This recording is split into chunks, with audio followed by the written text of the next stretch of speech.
Praise Lord. നിങ്ങളെ എല്ലാവരെയും blessed മോർണിംഗിലേക്ക് യേശു ക്രിസ്തുവിൻ്റെ നാമത്തിൽ സ്വാഗതം ചെയ്യുന്നു.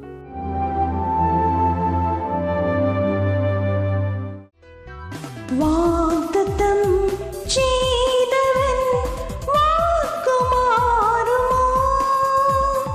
വാഗ്ദത്തം ചെയ്തവൻ വാക്കുമാറുമോ? ഇല്ല, ഇല്ല, ഒരിക്കലുമില്ല. ഇല്ല, ഇല്ല, ഒരിക്കലുമില്ല. അവൻ വാക്കുമാറുകില്ല. ഇല്ല, ഇല്ല, ഒരിക്കലുമില്ല. ഇല്ല, ഇല്ല, ഒരിക്കലുമില്ല. അവൻ വാക്കുമാറുകില്ല.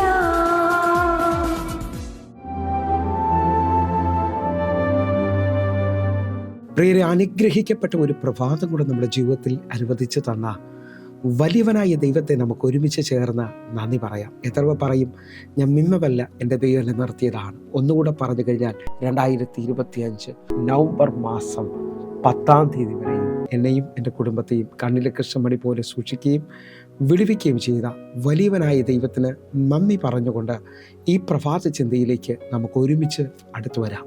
വാഗ്ദത്തം കേട്ടവർ നിശ്ചയമായും വർദ്ധിക്കുകയും അനുഗ്രഹിക്കപ്പെടുകയും ചെയ്യും. പ്രിയരെ, പ്രാരംഭ വാക്യത്തിലേക്ക്, ഉൽപ്പത്തി പുസ്തകം 17-ാം അധ്യായം അതിൻ്റെ 6-ാമത്തെ വാക്യം. ഞാൻ നിന്നെ അധികമായി വർദ്ധിപ്പിച്ച് അനേക ജാതികളാക്കും, നിന്നിൽ നിന്ന് രാജാക്കന്മാരും ഉത്ഭവിക്കും. പ്രിയരെ, പ്രഭാതത്തിൽ ദൈവം നമ്മോട് ഇടപെട്ട അനുഗ്രഹിക്കപ്പെട്ട വചനത്തിനായി നമുക്ക് ഒരുമിച്ച് ചേർന്ന് ദൈവത്തിന് നന്ദി പറയാം. ഈ പ്രഭാതത്തിൽ നാം ചിന്തിക്കുന്ന ചിന്ത, വാഗ്ദത്തം കേട്ടവർ നിശ്ചയമായും അനുഗ്രഹിക്കപ്പെടുകയും വർദ്ധിക്കുകയും ചെയ്യുമെന്നുള്ളതാണ്. എന്നെ കേൾക്കുന്നവർ, ഈ പ്രഭാതത്തിൽ നിങ്ങളായിരിക്കുന്ന സാഹചര്യം എന്താണെന്ന് എനിക്കറിയത്തില്ല. ഒരുപക്ഷെ എല്ലാം അവസാനിച്ചതുപോലെ ആയിരിക്കാം, ഇല്ലെങ്കിൽ മുമ്പിൽ ഒരു വഴിയില്ലാത്തതുപോലെ ആയിരിക്കാം നിൽക്കുന്നത്. എന്നാൽ തമ്പുരാനിൽ നിന്ന് ഒരു വാഗ്ദത്തം നിങ്ങൾ കേട്ടിട്ടുണ്ടെങ്കിൽ നിങ്ങളത് കാണാതെ നിങ്ങളുടെ ജീവിതത്തിനകത്ത് ഒന്നും സംഭവിക്കത്തില്ല. അബ്രഹാമിൻ്റെ ജീവിതത്തിനകത്ത് അബ്രഹാം ദൈവസന്നിധിയിൽ കരഞ്ഞത് തലമുറയെ ചൊല്ലിയാണ്, അല്ലെങ്കിൽ തലമുറയെ കിട്ടിയില്ല എന്ന് പറഞ്ഞുകൊണ്ട് ഉൽപ്പത്തി പുസ്തകം 15-ാം അധ്യായത്തിൽ ദൈവത്തോട് താൻ കരയുന്നതും വിഷമിക്കുന്നതും കാണാൻ കഴിയും.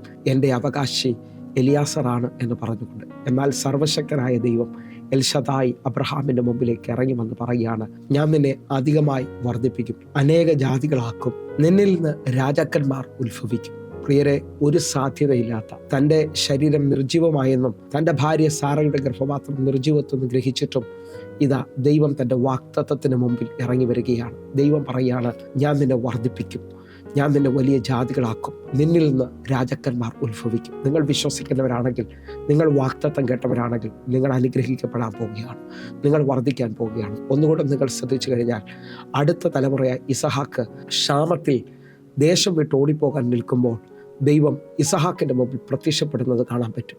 ഉൽപ്പത്തി പുസ്തകം 26-ാം അധ്യായം അതിൻ്റെ 2-3 വാക്യങ്ങൾ. യഹോവ അവന് പ്രത്യക്ഷനായി അരുൾ ചെയ്തത് എന്തെന്നാൽ, നീ മിസ്രൈമിലേക്ക് പോകരുത്, ഞാൻ നിന്നോട് കൽപ്പിക്കുന്ന ദേശത്ത് പാർക്കുക. 3-ാമത്തെ വാക്യം, ഈ ദേശത്ത് താമസിക്കുക, ഞാൻ നിന്നോട് കൂടെ ഇരുന്ന് നിന്നെ അനുഗ്രഹിക്കും, നിനക്കും നിന്റെ സന്തതിക്കും ഈ ദേശമൊക്കെയും തരും, നിന്റെ പിതാവായ അബ്രഹാമിനോട് ഞാൻ ചെയ്ത സത്യം നിവർത്തിക്കും. നിങ്ങൾ നോക്കേ, ദേശത്തിൽ വലിയ ക്ഷാമമാകുമ്പോൾ ദേശം വിടാൻ ഒരുങ്ങുന്ന ഇസഹാക്കിൻ്റെ മുമ്പിൽ ദൈവം ഇറങ്ങിയിട്ട് പറയുകയാണ്, ഞാൻ നിന്നോട് കൽപ്പിച്ച് ഈ ദേശത്തിൽ നീ പാർക്കുക, ഞാൻ നിനക്കും നിന്റെ സന്തതിക്കും ഈ ദേശത്തെ തരും, നിന്റെ പിതാവായ അബ്രഹാമിനോട് പറഞ്ഞ വാഗ്ദത്തത്തെ ഞാൻ നിവർത്തിക്കും. നിങ്ങൾ വിശ്വസിക്കുന്നവരാണെങ്കിൽ നമ്മുടെ ദൈവം വാഗ്ദത്തത്തിൽ വിശ്വസ്തനാണ്, വാക്ക് പറഞ്ഞാൽ മാറാത്തവനാണ്. ഒരു വർധന വിശ്വസിക്കുന്നവരുണ്ടെങ്കിൽ, നിങ്ങളുടെ ക്ഷാമത്തിൽ, നിങ്ങളുടെ സാഹചര്യത്തിൽ ഇനി ഒന്നും നടക്കത്തില്ലെന്ന് പറയുമ്പോഴും ദൈവത്തെ മുറുകെ പിടിക്കാൻ നിങ്ങൾ തയ്യാറാകുക. ഉൽപ്പത്തി പുസ്തകം 26-ന്റെ 12-ാമത്തെ വാക്യം നമുക്ക് ഒരുമിച്ചൊന്ന് വായിക്കാം. ഇസഹാക്ക് ആ ദേശത്ത് വിതച്ചു, ആ ആണ്ടിൽ 100 മേനി വിളവ് കിട്ടി, യഹോവ അവനെ അനുഗ്രഹിച്ചു. 13-ാമത്തെ വാക്യം കൂടെ, അവൻ വർദ്ധിച്ച് വർദ്ധിച്ച് മഹാധനവാനായി തീർന്നു. നിങ്ങൾ വിശ്വസിക്കുന്നവരാണെങ്കിൽ, വാഗ്ദത്തം കേട്ട് വാഗ്ദത്തത്തിന് വേണ്ടി നിൽക്കുന്നവരാണെങ്കിൽ, നിങ്ങൾ ആ ദേശത്തിൽ 100 മേനി കാണാൻ പോകുന്നു. ദൈവത്തിൻ്റെ അനുഗ്രഹത്താൽ നിങ്ങൾ വർദ്ധിച്ച് വർദ്ധിച്ച് വലിയ അനുഗ്രഹത്തിലേക്ക് വരാൻ പോകുന്നു. എന്നെ കേൾക്കുന്നവരെ, ഉൽപ്പത്തി പുസ്തകം വീണ്ടും നാം ശ്രദ്ധിക്കുമ്പോൾ ഇതാ 37-ാം അധ്യായത്തിൽ അടുത്ത യാക്കോബിൻ്റെ തലമുറയായ യോസെഫ് സ്വപ്നം കണ്ടു. വാഗ്ദത്തത്തിനകത്ത് നിൽക്കുമ്പോൾ സഹോദരന്മാർ പൊട്ടക്കിണറ്റിലേക്ക് തന്നെ വലിച്ചെറിഞ്ഞതായിട്ടും, അവിടെ നിന്ന് അടിമച്ചന്തയിൽ നിന്നും, അവിടെ നിന്ന് പൊത്തീഫറിൻ്റെ വീട്ടിലേക്കും, അവിടെ നിന്ന് കാരാഗ്രഹത്തിലേക്ക് പോവുകയാണ്. താൻ കണ്ട സ്വപ്നം ഒരിക്കലും ഒരിക്കലും നിവർത്തീകരിക്കപ്പെടാത്ത രീതിയിൽ താൻ കേട്ട വാഗ്ദത്തം തൻ്റെ മുമ്പിൽ നടക്കത്തില്ല എന്ന് പറഞ്ഞുകൊണ്ട് നിൽക്കുമ്പോൾ തന്നെ ദൈവം ആളയച്ച് കരകയറ്റുന്നത് കാണാൻ കഴിയും. ഉൽപ്പത്തി പുസ്തകം 41 അധ്യായം അതിൻ്റെ 14 വാക്യം. ഉടനെ ഫറവോൻ ആളയച്ച് ജോസഫിനെ വിളിപ്പിച്ചു. അവനെ വേഗത്തിൽ കുണ്ടലിൽ നിറക്കി. അവൻ ക്ഷൗരം ചെയ്യിച്ച് വസ്ത്രം മാറി ഫറവോൻ്റെ അടുക്കൽ ചെന്നു. നിങ്ങൾ വിശ്വസിക്കുന്നവരാണെങ്കിൽ ഈ പ്രഭാതത്തിൽ ഈ വചനം ചിലവരുടെ മേളിൽ നിവർത്തീകരിക്കപ്പെടും. ഒരു സാഹചര്യമില്ലാത്ത ഇനി ഒന്നും നടക്കത്തില്ലെന്ന് പറഞ്ഞെടുത്ത് ദൈവത്തിൻ്റെ വചനം നിങ്ങൾ കേട്ടുകൊണ്ടിരിക്കുമ്പോൾ ഈ വചനം നിങ്ങളിൽ നിവർത്തീകരിക്കപ്പെടാൻ പോകുന്നു. ഈ വചനം നിങ്ങളുടെ മേളിൽ അത്ഭുതത്തെ കൊണ്ടുവരാൻ പോകുന്നു. ഇതാ ആളെ അയച്ച് വിടുവിക്കുന്ന ദൈവത്തിൻ്റെ കരം. വാഗ്ദത്തം കേട്ടവൻ വർധനവിലേക്ക് വരികയാണ്. കാരാഗ്രഹത്തിൽ നിന്നും മന്ത്രിസ്ഥാനത്തേക്കും തന്നെ ഒറ്റപ്പെടുത്തിയ തന്നെ കാരാഗ്രഹത്തിൽ അടച്ചവർക്ക് മുമ്പിൽ അവൻ ക്ഷാമത്തിൽ വർധനവിൽ നിൽക്കാൻ പോവുകയാണ്.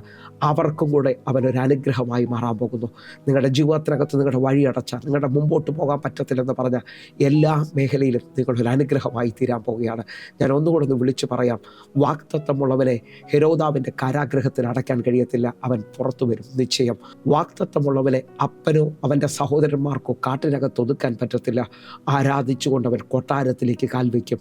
നിങ്ങൾ വിശ്വസിക്കുന്നവരാണെങ്കിൽ ഈ പ്രഭാതത്തിൽ നിങ്ങളുടെ ജീവിതത്തിനകത്ത് വാഗ്ദത്തം കേട്ടവരാണെങ്കിൽ, ദൈവശബ്ദം കേട്ടവരാണെങ്കിൽ നിങ്ങൾ ഉറപ്പോടെ പ്രാർത്ഥിക്കാൻ തുടങ്ങുക. നിങ്ങളുടെ ജീവിതത്തിനകത്ത് പുതിയത് വെളിപ്പെട്ട് വരാൻ പോകുന്നു. എൻ്റെ കൂടെ വിശ്വസിക്കുന്നവരുണ്ടെങ്കിൽ ഈ മിനിറ്റിൽ കണ്ണുകളടയ്ക്ക് ഒരു വർധനവിൻ്റെ ശക്തി, ഒരു അനുഗ്രഹത്തിൻ്റെ വാതിൽ നിങ്ങളുടെ മുമ്പിൽ തുറക്കാൻ പോവുകയാണ്. കണ്ണുകളടയ്ക്കാം, പ്രാർത്ഥിക്കാം.